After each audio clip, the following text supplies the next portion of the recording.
Mesdames, Messieurs, bonjour au micro de Radio Shalom, Charles Lugassi, et depuis nos studios de Radio Shalom à Montréal, voici notre bulletin d'information. Eh bien, Ottawa souhaite un avenir meilleur et plus prometteur au Venezuela.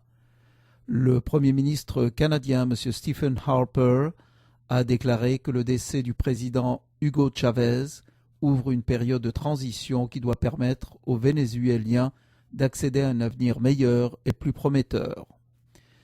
M.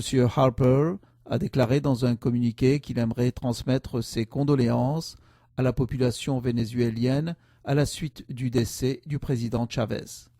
Le Canada compte travailler avec la personne qui lui succédera, a dit M. Harper, ainsi qu'avec d'autres dirigeants de la région en vue de rendre l'Amérique du Sud plus prospère, plus sûre et plus démocratique.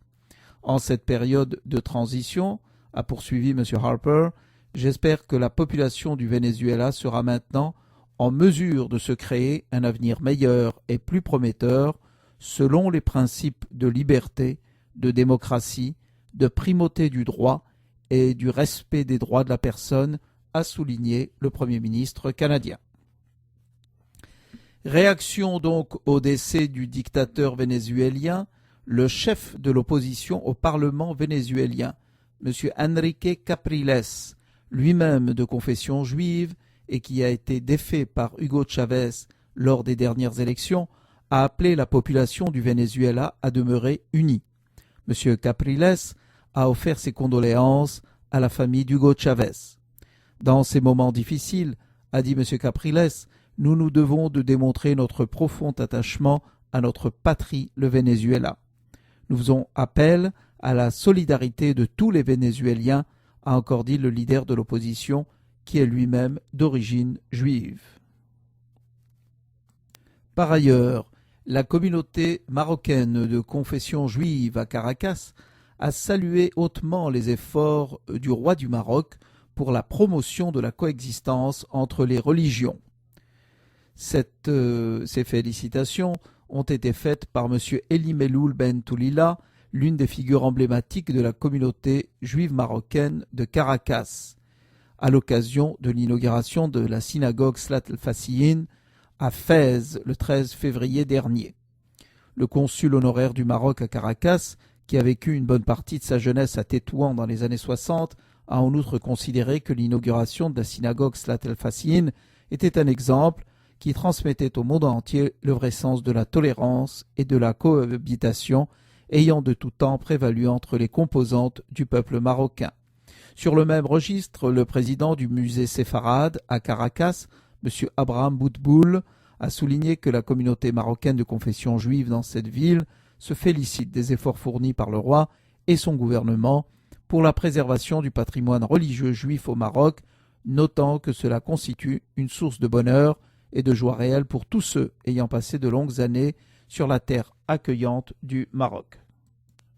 Le Canada a accédé à la présidence de l'Alliance internationale pour la mémoire de l'Holocauste. Le Canada a pris la présidence de l'Alliance internationale pour la mémoire de l'Holocauste et s'est engagé pour l'année qui vient dans une campagne ambitieuse visant à sensibiliser les gens à l'Holocauste et à lutter contre l'antisémitisme.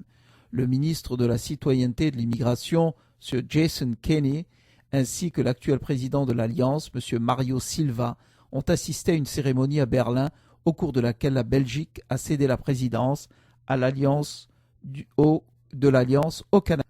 L'AIMH est une organisation internationale composée de 31 pays membres qui vise à promouvoir la sensibilisation, la commémoration et la recherche sur l'Holocauste, tant à l'échelle nationale qu'internationale.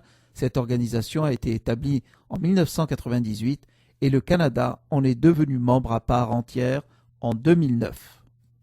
La passation de la présidence sera suivie par la restitution d'un tableau d'un musée allemand aux universités du Canada et d'Israël, bénéficiaire de la succession du marchand d'art Max Stern.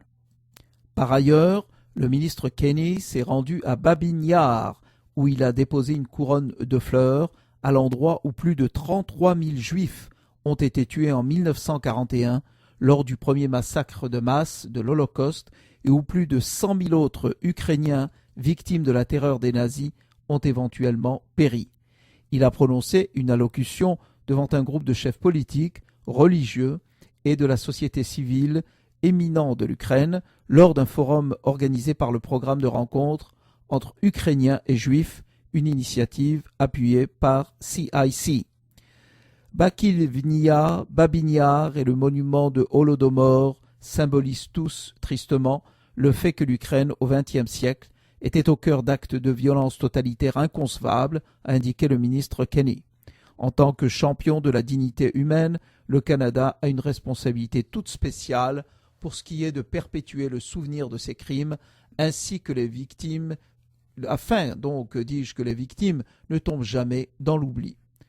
Il a déclaré qu'il offre actuellement son aide dans le cadre de la création d'un monument national en l'honneur des victimes du communisme et d'un monument commémoratif national sur l'Holocauste. En outre, le Canada a été le premier pays à l'extérieur de l'Ukraine à reconnaître le génocide qu'a constitué l'Holodomor et il encourage l'Ukraine à se joindre à l'Alliance internationale sur la mémoire de l'Holocauste.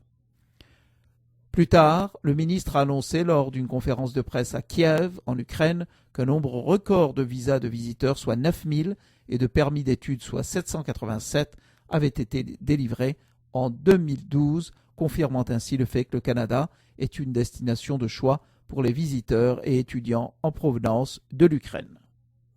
Quant à Bnei Brit Canada, il a publié une déclaration visant à souligner la cérémonie officielle qui a eu lieu à Berlin et au cours de laquelle la présidence de l'Alliance internationale sur la mémoire de l'Holocauste a été confiée au Canada. Nous félicitons le gouvernement qui ne s'est pas contenté de devenir un membre à part entière de l'Alliance, mais qui a aussi décidé de jouer un rôle de premier plan au sein de cet organisme mondial regroupant 31 pays. C'est ce qu'a déclaré M. Frank Diamond, président et chef de la direction de Bnei Brit Canada. Sous la direction de Jason Kenney, ministre de la Citoyenneté, a dit M. Diamond, nous avons constaté un appui gouvernemental plus marqué au chapitre de l'éducation, de la mémoire et de la recherche au sujet de l'Holocauste ici au Canada, ce qui a permis à notre